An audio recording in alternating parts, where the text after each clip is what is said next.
বাবার মৃত্যুর শোকের মধ্য দিয়েও বাবার ইচ্ছে পূরণ করতে পরীক্ষা কেন্দ্রে হাজির পরীক্ষার্থী। বাবার মৃত্যুর শোকের মধ্য দিয়েও বাবার ইচ্ছে পূরণ করতে পরীক্ষা কেন্দ্রে হাজির পরীক্ষার্থী। এরকমই ছবি দেখা গেল পূর্ব বর্ধমানের মেমারি থানার অন্তর্গত বৈদ্যডাঙ্গা উচ্চ বালিকা বিদ্যালয়। প্রিয়া মাহাতো, যে কোলেপাড়া কাঁঠালগাছি উচ্চ বিদ্যালয়ের ছাত্রী, কিছুদিন আগে কিডনির সমস্যাজনিত কারণে মৃত্যু হয়েছে তার বাবা রাজু মাহাতোর, বয়স 38 বছর। এখনো মেটেনি বাবার পরলৌকিক কাজ। এর মধ্যে এলো জীবনের প্রথম সবথেকে বড় পরীক্ষা, মাধ্যমিক। বাবার মৃত্যুর শোককে কিছুটা হলেও ভুলে বাবার স্বপ্ন পূরণ করার জন্য লাল পাড় সাদা শাড়ি পরেই পরীক্ষা দিতে এলো প্রিয়া মাহাতো। জীবনের প্রথম বড় পরীক্ষা। প্রিয়ার মনোবলকে স্বাগত জানাচ্ছে তার সহপাঠীরা।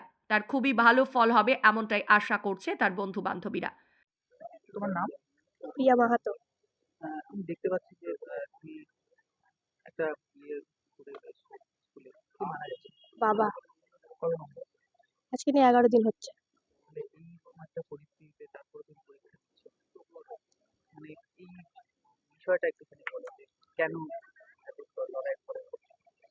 তো পরীক্ষাটা তো দিতে হবে, 1 বছর তা নাহলে আবার গ্যাপ হয়ে যাবে, তাহলে মানে অনেক কিছু। বাবা চাইতেন যে ভালো পড়াশোনা করি, পরীক্ষাটা দিই, কিছু করতে পারি যদি, তার জন্যই মানে পরীক্ষাটা দিতে আসা।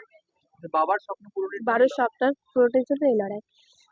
তোমার বাড়ি তো কাঁঠালগাছি, কোন স্কুলে পড়ো? কোলেপাড়া কাঁঠালগাছি হাই স্কুল, কোন স্কুলে ঠিক করে? রসুলপুর গার্লস স্কুল, বৈদ্যটা। পরীক্ষা দিতে এসছে, এটা শুনে অনেক খুশি। ও ওর বাবার স্বপ্ন পূরণের জন্য ও সেই পরীক্ষাটা দিতে এসেছে। অনেক খুশি আমরা। আর কি যে মনে করছো ভালো হবে তো? হ্যাঁ, ফল ভালোই হবে। কোন স্কুল পড়ো? Kanthalgachhi high school. অনিতা রায়। মৃত্যুঞ্জয় যশের রিপোর্ট, সুন্দর বাংলা নিউজ।